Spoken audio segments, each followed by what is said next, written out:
Hey guys, Aaron Jackson coming to you today. Hope you're doing well.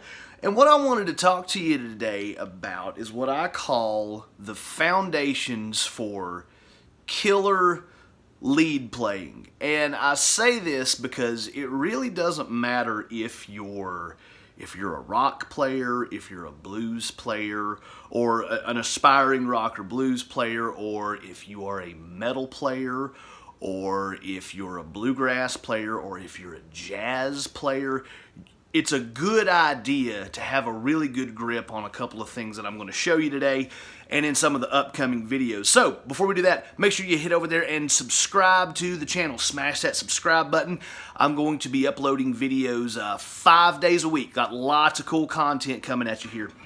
So, where I wanted to start today with, and the reason I'm wanting to start here is because I've been teaching private lessons in my hometown of Johnson City, Tennessee now for nearly 15 years, and I've literally taught hundreds of students over the years, and this is just something that I see a lot. I'll have a student who comes in and they're wanting, to learn some guitar, and they know a couple of things. They might know a couple of riffs,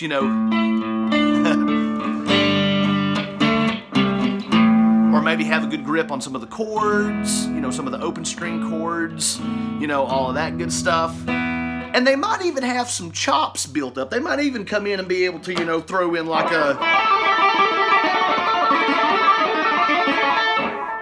which is cool, but I find that usually those things are disconnected.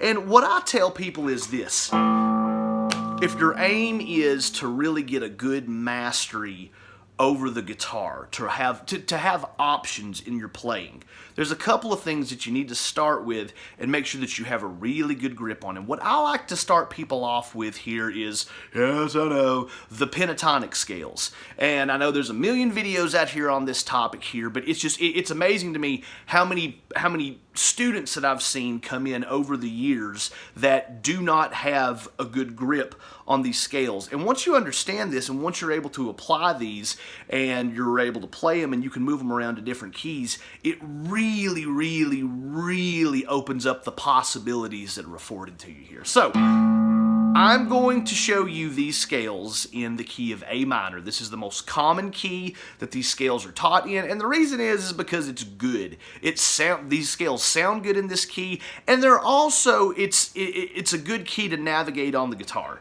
So I'm going to go through, there are 5 patterns that I'm going to go through here and show you today. The first one is a super familiar pattern. I find a lot of students are sort of familiar with this one when they come in, and I'll play it. Alright, you're probably familiar with that one, but I want to go over it just to have a reference point here. And we're going to start on the 5th fret, we're going to go then up to the 8th on the 6th string, 5th fret on the 5th string, 7th fret on the 5th, 5th fret on the 4th, 7th fret on the 4th, 5th fret on the 3rd, 7th fret on the 3rd, 5th fret on the 2nd, 8th fret on the 2nd, 5th fret on the 1st, 8th fret again.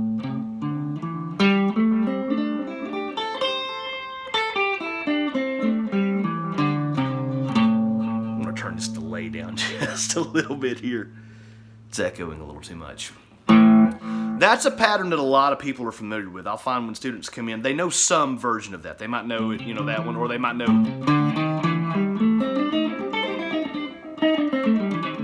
Or sometimes people will know it down here. What I find is that's typically the only one they know, and they might even know how to move that one around, but that's usually the only one out of the 5 pentatonic scales. Penta, it means 5, that they're familiar with. And you're really doing yourself a disservice by only being familiar with that one. That one's a great scale, and lots of great licks come out of that. Whole lot of good stuff, but there's a lot more to that, and I've seen very few students that have come in over the years that have been really familiar with all 5 of those patterns. So I want to go through the other 4 here for you right now. So the next one,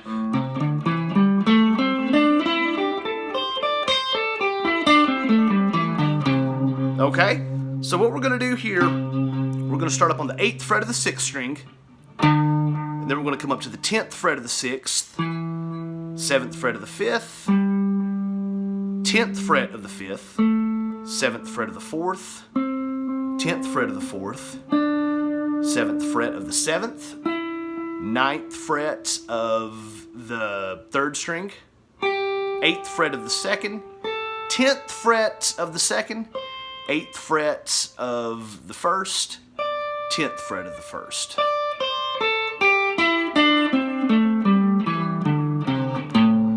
I always tell people, I call this one the My Girl scale because the beginning of it sounds exactly like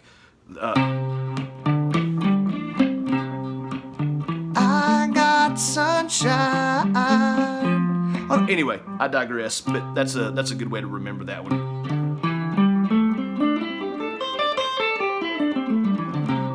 Another note on this, you want to make sure that you're staying consistent with the left hand fingers when you're playing these. You don't want to be, play it one time and then play it another time like that. That's going to confuse you, and it's not going to stick in your brain as one continuous pattern there. And that's where this will really come in and help you, is when we start moving these scales around to different keys, and you can just kind of remember the fingering pattern to that. So that's pattern number 2. Let's go into pattern number 3 here. We're going to start up on the 10th fret of the 6th string. I'll play through it one time.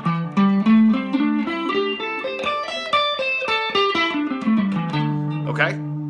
So we're going to do the 10th fret of the 6th, 12th fret of the 6th. We're going to do the same thing on the 5th, 10 and 12. Same thing on the 4th, 10 and 12. And then we're going to come down here to the 9th fret of the 3rd and come up to the 12th fret of the 3rd string, 10th fret of the 2nd, 13th fret of the 2nd, 10th of the 1st, 12th of the 1st. So again, we've got, and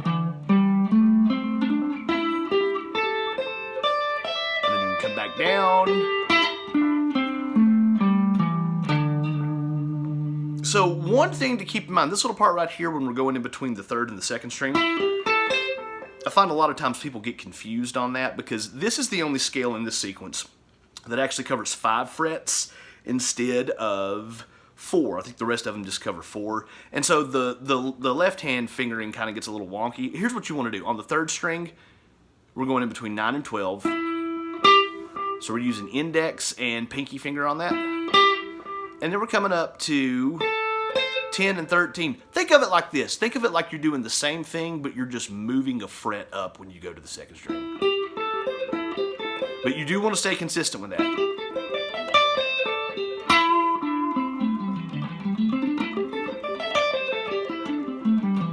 Okay? So that is pattern number 3. That's pattern number 3 here. Now I'm going to come up to pattern number 4 here, and we're going to do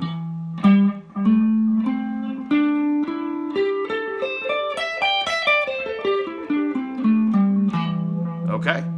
So what we're going to do here, 12th fret of the 6th, 15th fret of the 6th, 12th fret of the 5th, 15th fret of the 5th, 12th fret of the 4th, 14th fret of the 4th, 12th fret of the 3rd, 14th fret of the 3rd, 13th fret of the 2nd, 15th fret of the 2nd, 12th fret of the 1st, and 15th fret of the 1st.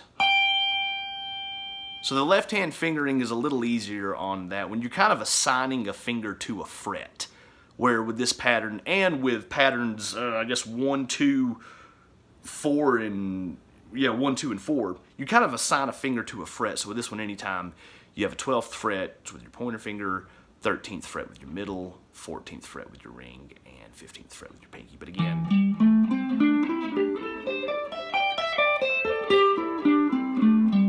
okay?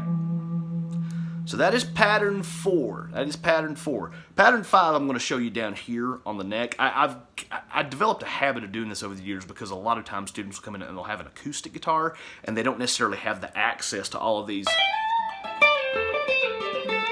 those frets up there, so I teach it down here, but I'll show you how you can move it around. So pattern number 5, we're going to come down to the 3rd fret. We're going to go.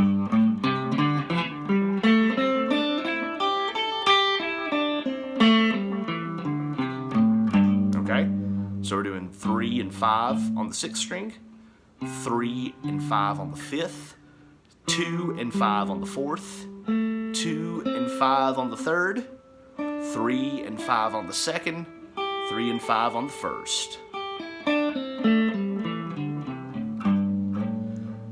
And that's it. Those are your 5 pentatonic scale patterns. And you know, like I said, I know there's a ton of videos that have been made on this topic, but the reason I wanted to start here is because I really do see so many guitar players that come in and they've got some good things happening. They can play some good rhythm. A lot of times they can shred some licks, or they know some really cool riffs and they play it and it sounds great.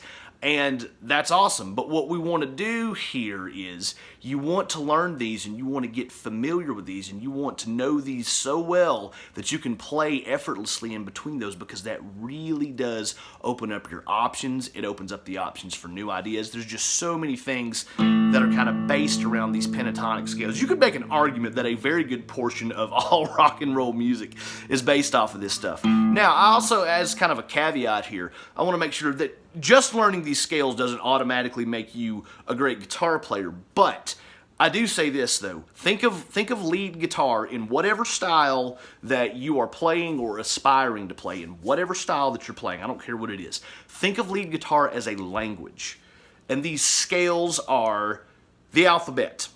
Now, learning the alphabet doesn't automatically make you fluent in the language, but dang, it's a great place to start. So there's just so many things that you can do with these.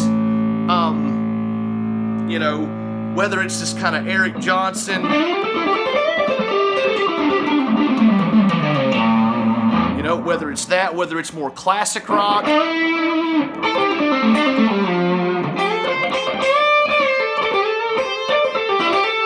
you know, whether it's, you know, whether it's tapping,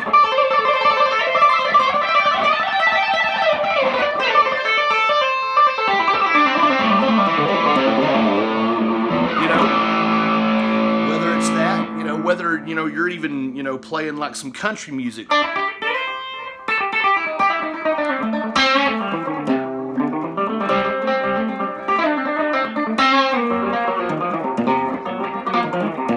So much of this stuff is based off of that. And if you have a really good grip and a really good understanding of these scales, it'll really open up the doors for you. So what I recommend when you're learning these, when you're practicing these, don't necessarily try to take it all in at one time, because that's a lot of information to take in.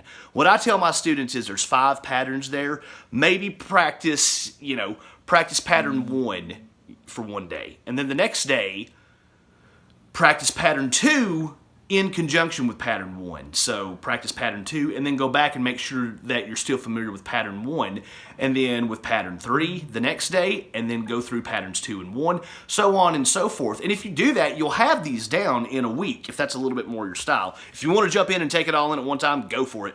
But you don't necessarily have to do that, and it shouldn't be as intimidating as it might seem sometimes. So anyway, that is a really, really, really great place to start if you kind of been messing around with guitar a little bit on your own and you're kind of stuck and you're kind of in a rut and you want to be able to do more and you want to have more options. That is a great place. I cannot recommend learning those 5 patterns and really, really knowing those frontwards, backwards, and inside out. So again, subscribe to the channel if you haven't already. I'm going to be uploading videos 5 days a week. Got lots of great content coming to you.